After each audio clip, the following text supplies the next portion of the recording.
అందరికీ నమస్తే. Welcome to T Madhyam. నేను మీ వెంకటేష్ తెనాలి. కూటమి ప్రభుత్వంపై క్షేత్రస్థాయిలో యుద్ధానికి దిగిన వైఎస్ఆర్సీపీ. ఈ మేరకు నిన్న జగన్మోహన్ రెడ్డి గారు తాడేపల్లి క్యాంప్ ఆఫీస్లో వాళ్ళందరికీ దిశానిర్దేశం చేయడం జరిగింది. వైఎస్ఆర్సీపీ పార్టీ నాయకులందరికీ కూడా ఆల్మోస్ట్ మాజీ ఎమ్మెల్యేలు, మంత్రులు, ఎంపీలు అందరూ కూడా రావడం జరిగింది. వాళ్ళందరికీ కూడా గడప గడపకు వెళ్ళి చంద్రబాబు నాయుడు గారు మేనిఫెస్టో తీసుకొని వాళ్ళకి ఎంతెంత నష్టం కలుగుతుంది చంద్రబాబు నాయుడు గవర్నమెంట్లో అని చెప్పేసి ఎక్స్ప్లెయిన్ చేయాలని చెప్పేసి చెప్పారు. ఆల్రెడీ తిరుపతిలో భూమన అభినయ్ గారు చేస్తున్నారు. ఇంటింటికి వెళ్ళి కూడా ఆయన ఇంటింటికి వెళ్ళి మీరు చూసే ఉంటారు వీడియోస్లో. అంటే ఆయన చేశారు కాబట్టి చెప్తున్నా. ఇంటింటికి వెళ్ళిపోయి కూర్చొని అమ్మ ఇదిగో చంద్రబాబు నాయుడు గారు వాళ్ళు ఇచ్చిన హామీలు ఇవి, మీకు ఇంత నష్టం చేకూరుతుంది, వైసీపీ హయాంలో ఇంత మీకు లబ్ధి చేకూరింది అని చెప్పేసి ఎక్స్ప్లెయిన్ చేయడం జరిగింది. దీనికి సంబంధించి ఒక వెబ్సైట్ కూడా క్రియేట్ చేశారు ఆయన. ఏంటది చంద్రబాబు నాయుడు ఘరానా మోసం అని చెప్పేసి ఒక వెబ్సైట్ క్రియేట్ చేశారు. ఆ వెబ్సైట్లోకి వెళ్తే జస్ట్ డీటెయిల్స్ ఇస్తే, జస్ట్ మీ పేరు ఎంటర్ చేసి మీకున్న పథకాలు ఎలిజిబిలిటీ చేసుకుంటే అక్కడ మీకు ఎంత నష్టం వచ్చింది అనేది కూడా మీకు క్లియర్ కట్గా కనపడుతుంది చంద్రబాబు నాయుడు ఘరానా మోసం అనే వెబ్సైట్లో. అలాగే ఇప్పుడు వైసీపీ పార్టీ వాళ్ళు కూడా రీకాలింగ్ చంద్రబాబు మేనిఫెస్టో అని చెప్పేసి ఒక యాప్ తీసుకురాబోతా ఉన్నారు. ఒక గూగుల్ డ్రైవ్ కూడా రిలీజ్ చేశారు. ఇందులో చంద్రబాబు నాయుడు గారు ఇచ్చిన ప్రామిసెస్, ఆయన మాట్లాడిన ఎలక్షన్స్ ముందు మాట్లాడిన స్పీచెస్, మేనిఫెస్టో డీటెయిల్స్, మీకు ఎలిజిబిలిటీ క్రైటీరియా ఎంత వస్తుంది, రైతు భరోసా కింద ఎంత రావాలి, అమ్మఒడి కింద ఎంత రావాలి, చంద్రబాబు నాయుడు ఏం మాట్లాడినాడు, ఇప్పుడు ఎందుకు ఇవ్వట్లేదు, ప్రతి ఒక్కటి చంద్రబాబు నాయుడు గారిని ఎక్కడా తప్పించుకునే అవకాశం లేకుండా లాక్ చేయబోతున్నారు. ఇంకా మీకు తిరుపతిలో వైన్ షాప్స్ అప్పుడు ఎర్లీ మార్నింగ్ 4:30, 5:30కి కూడా షాప్స్ ఓపెన్ చేస్తున్నారు. తిరుపతిలో రాష్ట్రంలో ఎక్కడ లేనన్ని జిల్లాలో తిరుపతి జిల్లాలో ఎక్కువగా పెట్టారు వైన్ షాప్స్లో. అందుకని చెప్పేసి ఆయన 4:30, 5:30కి ఆ రకంగా వెళ్ళిపోవడం ఆయన గట్స్ నాకు బాగా నచ్చినాయి అభినయ్ గారి. ఆ రకంగా అన్ని వైన్ షాప్స్ పెట్టడం, పరమ పవిత్రమైన తిరుపతి దేవస్థానమైన తిరుపతి జిల్లాలో రాష్ట్రంలో ఎక్కడా లేనన్ని కూడా కూటమి ప్రభుత్వం వచ్చిన తర్వాత వైన్ షాప్స్ పెట్టింది. బెల్ట్ షాప్లో అయితే ఇంక చెప్పాల్సిన అవసరం లేదు. అలా వెళ్ళి అందరికీ కూడా ప్రజలకు ఏ రకంగా అయితే చూపించారో ఇప్పుడు అదే విధంగా 175 నియోజకవర్గాల్లో 175 మంది వైఎస్సీపీ ఎమ్మెల్యే ఇన్ఛార్జీలు, ఎంపీలు, మాజీ మంత్రులు వీళ్ళందరూ కూడా క్షేత్రస్థాయిలో యుద్ధానికి దిగబోతా ఉన్నారు. ఎక్కడెక్కడైతే వైన్ షాప్స్ కానివ్వండి, లేకపోతే ఫీజు రీయింబర్స్మెంట్లు రాకుండా ఇబ్బంది పడతా ఉన్నారో, మహిళలు ఇబ్బంది పడతా ఉన్నారో, ఎక్కడెక్కడైతే కొన్ని నియోజకవర్గాల్లో హత్యలు జరిగినాయి, లేకపోతే చిన్నారుల పైన హత్యలు జరిగినాయి, వీటన్నిటికీ కూడా క్షేత్రస్థాయిలో ఇంటింటికి వెళ్ళిపోయి కూటమి ప్రభుత్వం ఏ తప్పు చేస్తే అది మేనిఫెస్టో, సూపర్ 6 ఇవన్నీ కాదు. ఆ సూపర్ 6 పథకాలు ఎటు తిరిగి రావట్లా. చాలా మందికి కూడా గ్యాస్ సిలిండర్ రెండోసారి డబ్బులు కూడా ఎవరికి పడలా. ఫస్ట్ టైం కూడా 60 to 70% పడినాయి అంతే. వీటన్నిటికీ కూడా చిన్న పథకాలు కూడా వీళ్ళు చేయలేకపోతున్నారు. వీటన్నిటిని కూడా ప్రభుత్వం ప్రజల దృష్టికి తీసుకురాబోతోంది. ప్రభుత్వం కాదు, ప్రతిపక్షం వైసీపీ ప్రజల దృష్టికి తీసుకురాబోతా ఉంది. ఒక మేనిఫెస్టో అంటే ఒక ఖురాన్, ఒక భగవద్గీత, ఒక బైబుల్ అని చెప్పేసి నిరూపించబోతా ఉన్నారు. ఎందుకంటే 2019 వరకు కూడా మనకి మేనిఫెస్టో అంటే చాలా మందికి కూడా ఏముంది అన్న థాట్ ఉండేది.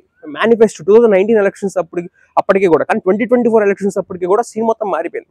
జగన్మోహన్ రెడ్డి గారు మేనిఫెస్టో తీసుకెళ్లి ఇంటింటికి, మేము 2019లో ఇన్ని హామీలు ఇచ్చినాం, ఇంత నెరవేర్చినాం, 90% పైగా హామీలు నెరవేర్చాం, మా యొక్క పర్ఫార్మెన్స్ అది అని చెప్పేసి చెప్పబోయారు. ఇప్పుడు అదే విధంగా టీడీపీని కూడా అసలు కూర్చొనివ్వట్లేదు, నుంచొనివ్వట్లేదు. టీడీపీ మేనిఫెస్టో కూడా తీసుకుపోయి ప్రజలందరికీ కూడా చూపించి వీళ్ళు ఇంత చెప్పారు. మరీ దారుణం అయితే లేడీస్కి 50,000 సంపాదించుకునే మార్గం చూపిస్తున్నారు. యువతకైతే ఒక్కొక్కరికి ప్రతి నియోజకవర్గంలో ఒక 500 మంది సెలెక్ట్ చేసుకొని ఒక్కొక్కరికి 10 లక్షల రూపాయలు ఇస్తామని చెప్పి పవన్ కళ్యాణ్ గారు చెప్పారు. నారా లోకేష్ షర్టు కాలర్ పట్టుకుని అడగమన్నారు. ఇప్పుడు అదే అడగడానికి వస్తున్నారు వైసీపీ క్యాడర్ అందరూ కూడా. సో వీళ్ళని అడిగితే చంద్రబాబు నాయుడు గారు ఏమంటారు, వైసీపీలు అడిగితే మేము సమాధానం ఎందుకు చెప్పాలంట. ప్రతిపక్షం, ప్రజల పక్షం, ఓకేనా. రాజ్యాంగంలో ఊరికే ఇవ్వలేదు ప్రతిపక్షం. ఇలాంటి అధికార పార్టీ చేసే తప్పిదాలన్నీ కూడా ప్రతిపక్షం అనేది ఒకటి ఉంటే వాళ్ళ వాయిస్ స్ట్రాంగ్గా ఉండడానికి, ప్రజల తరపున నుంచి వాళ్ళకి వాయిస్ రావడానికి, ప్రజలకి వాయిస్ రావడానికి ప్రతిపక్షం నుంచి ఇవ్వడానికి, వాయిస్ ఆఫ్ వాయిస్లెస్ లాగా ఇవ్వటానికి రాజ్యాంగం ఇచ్చింది. నాలుక మందం అంటాడు, తాట తీస్తారంటాడు చంద్రబాబు నాయుడు. ఏంటి మాట్లాడితే తాటలు తీస్తారా? వైసీపీలు అడిగితే సమాధానం చెప్పరా మీరు? ఎందుకు చెప్పరు? వాళ్ళు ఈ రాజ్యంలో వాళ్ళు ఇక్కడ భాగమే, ఇక్కడ పన్నులు కడతా ఉన్న వాళ్ళే. సో మీరు కంప్లీట్గా చెప్పాల్సి ఉంటుంది. ఇంకా గూగుల్ డ్రైవ్ విషయానికి వచ్చేస్తే కూడా చెప్పే కదా, అన్నీ ఉంటాయి. రైతులకేమో కేంద్ర ప్రభుత్వం ఇచ్చే కాక 20,000 ఇస్తా అన్నాడు. ఇచ్చే కాక తల్లికి వందనం ఆంక్షలు పెట్టను అన్నాడు. ఇప్పుడేమో ఎల్కేజీకి వెళ్ళే వాళ్ళకి లేదు, యూకేజీ వాళ్ళకి వెళ్ళే వాళ్ళు లేదు, మున్సిపాలిటీ వర్కర్కి లేదు, వాళ్ళకి ఎంత జీతం, అవుట్ సోర్సింగ్ వాళ్ళకి ఎంత జీతం, ఎందుకు ఆపినారు వాళ్ళకి? అప్పుడేమో ఆంక్షలు లేవు, ఇట్లాగే ఊపాడు చేతులు కూడా, ఆంక్షలు లేవు పెట్టను అని చెప్పేసి. నిమ్మల రామానాయుడు గారు నీకు 15 అంటే, అమ్మా నువ్వు మున్సిపాలిటీ అవుట్ సోర్సింగ్ ఎంప్లాయ్ కదా, సో నీకు రాదు అని చెప్పొచ్చు కదా. గ్యాస్ సిలిండర్లు కూడా ఇంతని చెప్పేసి చెప్పొచ్చు కదా, ఎందుకు చెప్పాలా? ప్రజలంతా అంత ఆషామాషి కనపడుతున్నారా? హామీలు ఇచ్చేటప్పుడు మనం ఎలా అయినా ఇచ్చేసి తర్వాత మనం అధికారంలోకి వచ్చిన తర్వాత ఆంక్షలు పెట్టేసి రద్దు చేసి ఓట్లు వేయించుకొని ఇట్లా తిప్పడం ఆషామాషి కనపడుతున్నారా? రోజులు మారినాయి. జూలై 1 నుంచి చంద్రబాబు నాయుడు గారు కూడా ఇదే విధంగా వాళ్ళు కూడా రాబోతా ఉన్నారు మీ ఇంటికి. అధికార పార్టీ వాళ్ళు నిలదీయండి, అడగండి మాకు ఇది రాలేదు, మా కరెంట్ బిల్లు పెరిగింది, మా రోడ్లు బాగోలేదు, దానివల్ల మా టైర్లు పంచర్ అవుతున్నాయి, జగన్మోహన్ రెడ్డి గారు రోడ్లు లేదు, అదే లేదు ఇది లేదు మేము వేస్తా ఉన్నారు కదా, ఇప్పుడు వేసిన రోడ్లు చాలా చోట్ల పోతా ఉన్నాయి, నిలదీయండి. మీ డబ్బులు అయ్యి ఒక్కొక్క రోడ్లకి దాదాపు 100 కోట్లు స్పెండ్ చేస్తా ఉన్నారు. 100 కోట్లు ఎవరి జబ్బులకు పోతా ఉంది డబ్బులంతా కూడా. మళ్ళీ వేరే ప్రభుత్వం వచ్చిన తర్వాత ఆ ప్రభుత్వం మళ్ళీ రోడ్లు వేయాలా, మళ్ళీ దీని మీద డబ్బులు ఖర్చు పెట్టాలా, ఏంటది? సో అన్నిటినీ కూడా నిలదీయండి. వైసీపీ గవర్నమెంట్లో మీకు అంత తప్పులు కనపడినప్పుడు కూడా మీ టైంలో మాకు అది జరగలేదని చెప్పేసి వాళ్ళని కూడా వస్తారు మీటికి, వాళ్ళని కూడా అడగండి. అడిగి మీకు కావాల్సిన పని చేయించుకోండి. మనకి కావాల్సిన పని చేయించుకోవాల్సిందే. ఎందుకంటే వాళ్ళు అధికారంలో ఉన్నారు, వాళ్ళకి అధికారం ఇచ్చింది మనం, వాళ్ళకి జీతాలు ఇస్తుంది మన డబ్బులు అదంతా. ప్రతి ఒక్కటి కూడా వాళ్ళు తిరిగే కారు నుంచి హౌస్ అలవెన్సెస్ కూడా ఉంటాయి, అన్నీ కూడా. ఎందుకు? అలాగే ఏమైనా ఎగ్జామ్స్ పెట్టారా, లేకపోతే ఇంకేమైనా పెట్టారా? పెట్టలేదు కదా. సో నిలదీయండి, ప్రభుత్వాన్ని ఖచ్చితంగా నిలదీయండి. అప్పుడేమో అధికారంలో లేనప్పుడేమో పెట్రోల్ ప్రైజెస్ కంపేర్ చేసి చూపించారు. ఇప్పుడు అదే విధంగా ప్రతిపక్షంలో ఉన్న భూమన అభినయ్ గారు చేస్తేనేమో అప్పుడేనా అన్న మాటలు మాట్లాడుతూ ఉన్నారు. అధికారంలోకి 1 సంవత్సరం అయింది కదా, సంవత్సరం ఏమైనా పెట్రోల్ ప్రైజెస్ ఎందుకు అంతే ఉన్నాయి, ఆంధ్రప్రదేశ్లో ఎందుకు ఎక్కువ ఉన్నాయి? సో ఇది కూడా, ఇవన్నిటికీ కూడా, ప్రతి ఒక్క దానికి కూడా ఎక్కడ కూడా వీళ్ళు భయపడకుండా తడబడుకోకుండా కేసులు పెడతా ఉన్నా మీ అందరి కోసం, మీకోసం. ఇంకో ఎలక్షన్స్ ఇంకా 4 ఏళ్ళు ఉంది. అప్పుడు వచ్చేసి చంద్రబాబు నాయుడు గారు లాగా కోవిడ్ టైంలో 2 సంవత్సరాలు కనపడుకోకుండా, తర్వాత 1 సంవత్సరం కనపడుకోకుండా 4వ సంవత్సరంలో వచ్చేసి ఏదో కబుర్లు చెప్పవచ్చు. కానీ ఇక్కడ మీకు రైతు గిట్టుబాటు ధర రావట్లేదు, కరెంట్ బిల్ ఛార్జీలు పెరిగిపోయినాయి. నెక్స్ట్ వీటన్నిటి గురించి కూడా మీ పథకాలు రాకపోయినా కానీ, ఫీజు రియంబర్స్మెంట్లు పడకపోయినా కానివ్వండి, ఉద్యోగులు మెయిన్గా అన్ఎంప్లాయిడ్ యూత్కి మీ తరపున నిలబడి మీకు నిరుద్యోగ వృత్తి ఇప్పించడం కాదు, ఉద్యోగాల గురించి ఇవ్వాలని చెప్పేసి ఫైట్ చేయబోతా ఉన్నారు. సో ఇందులో కూడా చూద్దాం మరి, ప్రజలు మీరే, పబ్లిక్ మీరే ఎంతవరకు ఆదరణ ఇస్తారు, ఎంతవరకు ఇవ్వరు అన్నది మీ చేతుల్లోనే ఉంది. మనకెందుకులే అని చెప్పేసి ఇంట్లోకి వెళ్ళి ఫ్యాన్ వేసుకొని కూర్చుంటే కరెంట్ బిల్లు పెరుగుతుంది.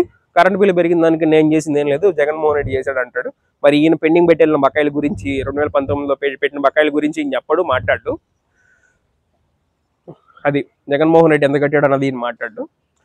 మాట్లాడితేనేమో ఏఐసిటీ ఇవన్నిటి గురించి కూడా చెప్తా ఉంటారు తప్ప అవి ఎప్పుడు స్టార్ట్ అవుతాయి, దానికి బడ్జెట్ అలొకేషన్స్ అంతా ఇంత కేటాయించడం, ఇక్కడ ఇంతవరకు జరగబోతోంది, ఇక్కడ ఇంత అవుతుంది అన్నది చెప్పట్లేదు. ఆలోచించుకోండి. అధికారం ఇచ్చి కూర్చోబెట్టినాం. ఇప్పుడు మీ ఇంట్లో నేను పనోడుగా చేరితే పొద్దున్నుంచి సాయం దాకా నన్ను అట్లా కూర్చోబెట్టేసి టీవీ చూపించేసి డబ్బులు ఇస్తారా? ఇవ్వరు కదా. మరి అధికారులకి అది మనం అధికారం ఇచ్చినప్పుడు వాళ్ళకి మన ట్యాక్సెస్ ప్రతి ఒక్కటి, నేను ఈ మైక్ కానివ్వండి, నా షర్ట్ కానివ్వండి, లేకపోతే నెత్తికి నూనె పెట్టుకున్న ఆయిల్ కానివ్వండి, వీటన్నిటికీ కూడా ప్రభుత్వానికి ట్యాక్స్లు కడతా ఉన్నాం, పన్నులు కడతా ఉన్నాం. వాళ్ళ చేత పన్నులు వేయించుకోవాల్సిందే. దాని గురించి కూడా ప్రతిపక్షమైన వైఎస్ఆర్సీపీ పార్టీ పెద్ద ఎత్తున పోరు చేయబోతా ఉంది. రేపు జూలై 1 నుంచి కూడా మీ ఇంటికి రాబోతున్నారు, మీ ఇంటికే వస్తారు. ఎమ్మెల్యేలని, ఎంపీలని ఎంతమందితో మీరు ఫోటో దిగాలనుకుంటారో దిగేయండి, మీరు సమస్యలు చెప్పాలనుకుంటారో చెప్పేయండి.